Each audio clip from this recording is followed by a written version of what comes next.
எல்லாருக்கும் வணக்கம். எல்லாருக்கும் வணக்கம். இந்த சுமாரான கதையை கேட்க வந்த எல்லாருக்கும் சூப்பரான காலை வணக்கம். இருங்க, இந்த வீடியோ எண்டில் ஒரு சூப்பரான கதை இருக்கு. நல்லா என்ஜாய் பண்ணி அதை கேளுங்க. பணம் கொண்டு வந்தீங்களா? இனிமே நாங்க பேச மாட்டோம், எங்க வக்கீல் தான் பேசுவாரு. உங்க கடையில வேலை செஞ்ச அந்த அப்பாவி பொண்ணுகிட்ட தவறா நடந்துக்க முயற்சி பண்ணிருக்கீங்க. அதுக்கான ப்ரூஃப் இருக்கு. என்ன ப்ரூஃப் இருக்கு? அதெல்லாம் நாங்க கோர்ட்ல சொல்லிக்கிறோம். நான் இப்ப போலீஸ்க்கு ஃபோன் பண்றேன். சார் சார் சார் சார் வேணாம் சார், ப்ளீஸ் சார், அதெல்லாம் வேண்டாம், அசிங்கமாயிடும். கோர்ட்டு கேஸ்னு போகாம இங்கே நம்ம முடிச்சுப்போம். நீங்க பண்ண தப்புக்கு நஷ்ட ஈடா அவங்க திருடினதா சொன்ன அந்த 3 லட்சத்தை மட்டும் கொடுத்துருங்க. சார், இந்த வீட்டில் ஒரு அம்மா குடியிருந்தாங்களா சார்? இன்னும் அவங்க பேர் என்ன? லட்சுமிங்க. அந்த அம்மா பேர் லட்சுமி சார். அவங்க பேரன் பேர் கிறிஷ். அவங்க இங்கே தான் இருந்தாங்க. அந்த அம்மா இப்போ இங்கே இல்லையா? கொஞ்ச நேரத்துக்கு முன்னாடி தானே காலி பண்ணிட்டு போனாங்க. ஆனா அந்த சின்ன பையனும் அவங்க அம்மாவும் வந்தாங்க, வந்து வீட்டை காலி பண்ணிட்டு போயிட்டாங்க. திடீர்னு வந்து காலி பண்ணுறேன்னு சொன்னாங்க. சரி, எனக்கும் தேவைப்பட்டுச்சு, உடனே காலி பண்ண சொல்லிட்டேன். சார், அவங்க எங்கே போனாங்க தெரியுமா சார்? அது தெரியாதுப்பா. ஆனா அந்த சின்ன பையன் பசிக்குதுன்னு சொன்னான். அந்த மெயின் ரோட்ல இருக்க ஹோட்டல்ல நல்லா இருக்கும்னு சொன்னேன்.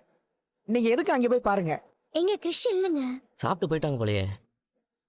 வழியில அந்த ஆளுங்க சண்டை போட்டதுலயே லேட் ஆயிடுச்சு. இன்னைக்கு எப்படியாவது கிறிஷ் அம்மாவை பாத்துடலாம்னு நினைச்சேன். இப்படிதான் எப்போ பார்த்தாலும் அந்த பொண்ணு மிஸ் ஆகிட்டே இருக்குது. சரி, இப்ப என்ன பண்றது? இதுக்கு மேலே எங்கே தெரிய போகிறது? ஹோட்டல் என்னாச்சு? பசிக்குது, சாப்பிட்டு போகலாம். எல்லாருக்கும் வணக்கம். இன்னைக்கு ஒரு அட்டகாசமான மஜாவான சூப்பரான கதையை பற்றி தான் பார்க்க போகிறோம். வழக்கம் போல் நம்ம ராஜா மந்திரி கதையை பற்றி தான் பார்க்க போகிறோம். நம்ம மந்திரியோட புத்திசாலித்தனத்தை பற்றி ஊரே தெரியல. இதை அறிஞ்ச பக்கத்து நாட்டு மன்னர் இவனுக்கு எப்படின்னா நம்ம சோதிச்சு பார்க்கணுமே இவன் அறிவுன்னு சொல்லி மன்னருக்கு ஒரு ஓலை அமைச்சார். இதை பாசித்த மன்னர், உன்னை பக்கத்து நாட்டுக்காரன் உன் அறிவை சோதிக்க வந்து கூப்பிட்றான்டா, போறையாடன்னு. மன்னா நீங்கள் கண்ணை மட்டும் காட்டுங்க, மற்றெல்லாம் நான் பார்த்துக்கிறேன்னு சொல்லி சந்தோஷமாக அப்படியே கிளம்பி போக, நம்ம மந்திரி அங்கே போனவனே காவலாளி கூப்பிட்டு, மன்னரை நீ நாளைக்கு தான் பார்க்க முடியும், இன்றைக்கி போய் ரெஸ்ட் எடுன்னு சொல்ல, நம்ம மந்திரி போய் ஆஹா வந்து அப்படியே ஊரெல்லாம் சுற்றி பார்த்துட்டு இந்த நாடெல்லாம் எப்படி இருக்குன்னு அப்படியே பார்த்துட்டு மறுநாள் காலைல சபைக்குள்ளே நுழைஞ்சா ஒரே சாக்கு நம்ம மந்திரிக்கு. என்னான்னு பார்த்தா ஒரே மாதிரி 5 பேர் நிற்கிற உட்காந்துட்டு இருக்கானுங்க. ஒரே நகை, ஒரே துணி. இதில் யாருடா ரியல் ராஜா அப்படின்ட்டு முடிச்சிக்கினே பார்க்குறப்ப அதுதான்டா போட்டி, உன் புத்திசாலித்தனத்துக்கு வச்ச போட்டி மந்திரி. நீ எங்களோட உண்மையான ராஜாவை யாரை நீ கண்டுபிடிக்கிற, அப்போ தான் நீ புத்திசாலி, நாங்கள் ஒத்துப்போன்னு சொல்ல அப்படியே கொஞ்ச நேரம் அப்படி திருன்னு முழிச்ச நம்ம மந்திரி டக்குன்னு போய் ஒரு ராஜா கிட்ட போய் ராஜா வாழ்க அப்படின்னு சொன்ன உடனே அந்த ராஜாவுக்கு ஒரு பக்குன்னு தூக்கி போடுது.